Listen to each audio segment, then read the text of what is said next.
Hey friend, I hope you're having a good day. So today we're going to go ahead and talk about two of my street photography shots.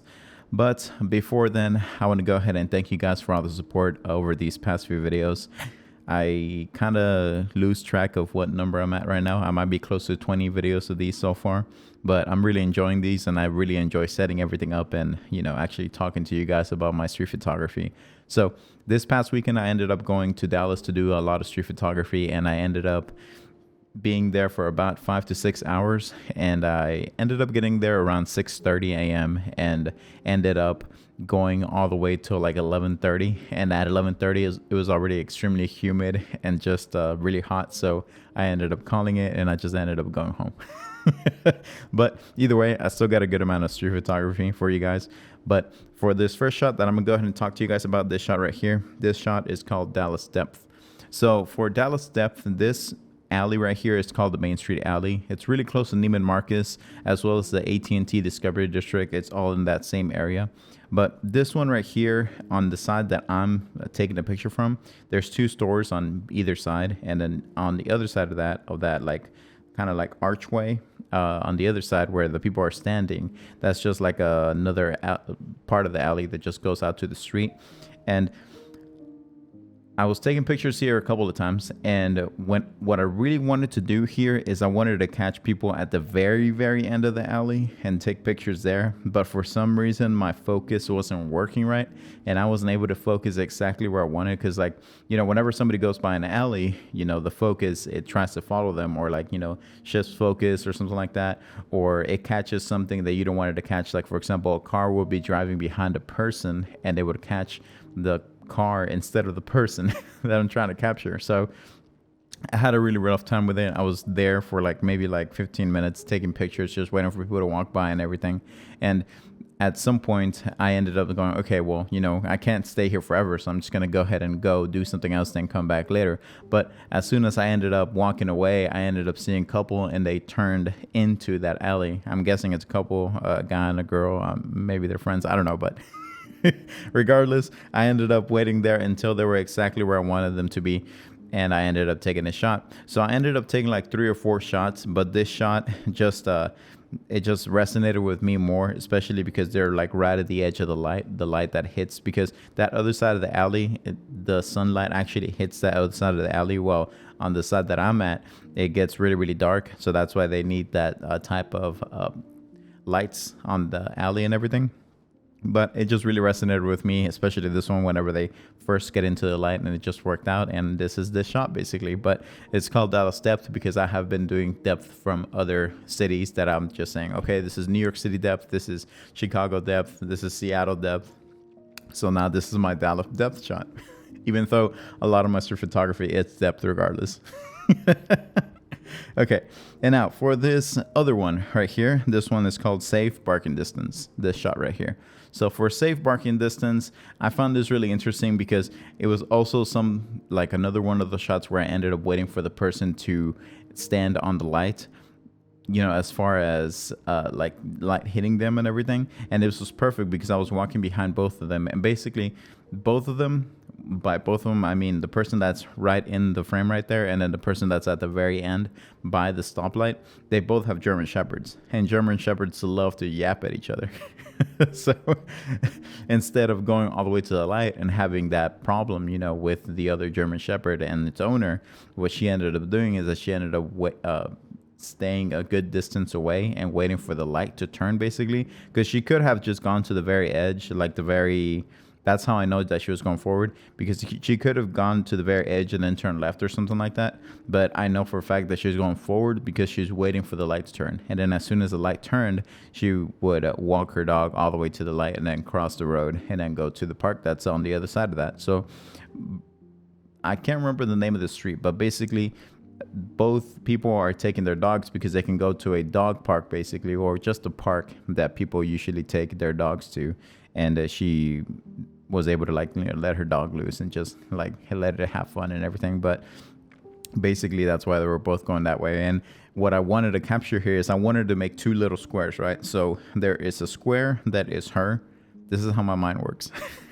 There's a square that is her as like my main subject, and then there's a square that's to the right of her, kind of like an inlet right next to that square. So it's like, imagine like two squares like this, and then like a little square that is part of the big square, and that little square is where the guy with the other dog is. And they're actually both the same color of German Shepherd, so I actually really liked it. But I feel like if I hadn't explained this, people would be like, oh, well, is he saying that he is a safe barking distance because he's not going to get any closer to that dog? No, that's not what I'm saying. I love dogs. Obviously, I have my boxer Reggie and everything, and I'll get as close as possible to a dog whenever, as long as the owner is cool with it. But for this, it's mainly because she is keeping a safe barking distance from the dog that is right in front of her and its owner, and basically waiting for the light to cross the road. But that is this shot basically, and those are the two shots that I'm gonna go ahead and talk about today. But one of my friends from Poland, he has been telling me that he has been in a creative rut. So I am going to be making a video about things to inspire you whenever you're doing street photography, because street photography can be really taxing if you've never done it before. Like I said, this past Saturday, I did 5 to 6 hours of street photography, and I just, did as much as I could, but I was walking in the heat and just like walking around taking pictures of things that I found interesting and everything. And I've gotten so used to it over the past few years that I've gone into the point to where I've been in creative ruts and I don't know what to take pictures of and whatnot. So there are a couple of points that I want to make in a separate video of things that you can do to get out of that creative rut. But basically, just one thing that I'm going to go ahead and tell you now of one of the points that I'm going to go ahead and make in that video is that you have to get out of your comfort zone sometimes. But my main point will be make a game out of it. So kind of like keep yourself interested in the subject itself, right? So like one good game would be to, even if it doesn't match your specific street photography, as long as you're doing something, you're being creative with it, you will spark something else that you will love about your own street photography, or maybe add it to your street photography. But basically, sometimes what I would do, because I like to play games and stuff like that, so I would challenge myself. I would be like, okay, so today we're gonna go out. This is whenever I was starting to do street photography. I was like, okay, today we're gonna go out and we're gonna take pictures of people only sitting down. Like that is it. Like even if there are some other cool shots that you could think about, or like, oh well, this is my niche, I'm only gonna take pictures of people sitting down, or like put a limiter on yourself or something like that, or there's just so many things. But basically, that's a good one to start with. Like just go out and take pictures of only people that are sitting down, and then go from there and then do something else specific. And as long as you keep going and you keep doing different specific things, eventually you'll revive it, and you'll be like, okay, well, let's go ahead and do this instead, this and that, this and that, this and that. And it's a good way to keep going, even though you're like in a creative rut. You're like, oh, I don't know what to take pictures of. Like, oh, this is getting boring. But just try to do something completely different. Like another good one also is to take pictures when people usually don't take pictures. Like, for example, a lot of people usually stay away from the 12 o'clock, light, just because it's like so harsh and everything. But a cool game that I came up with whenever I was in Germany is that I would take pictures of the shadows in super harsh light.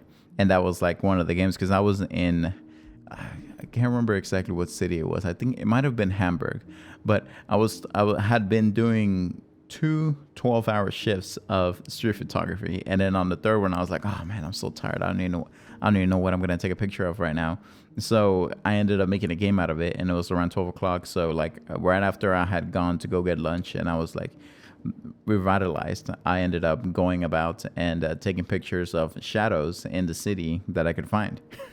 And that was the whole thing. Like none of those pictures I've ever posted, but that's something that I used to revitalize myself. Like, okay, well, this is interesting. This is really cool. I'm going to go ahead and, just try to do as many of these as I can. And then once you start doing that and you start having fun with it, then you can eventually go back and do your niche or whatever type of street photography you want to do. But that's just a good way to get out of that rut. But I'm going to go ahead and make a whole bunch of those points in my next video. Or not my next video, but a specific video about this subject. And then, go ahead and talk about my street photography in another video as well. But I hope you guys have a good night, and I'll go ahead and catch you guys, or I'll go ahead and catch you specifically next time.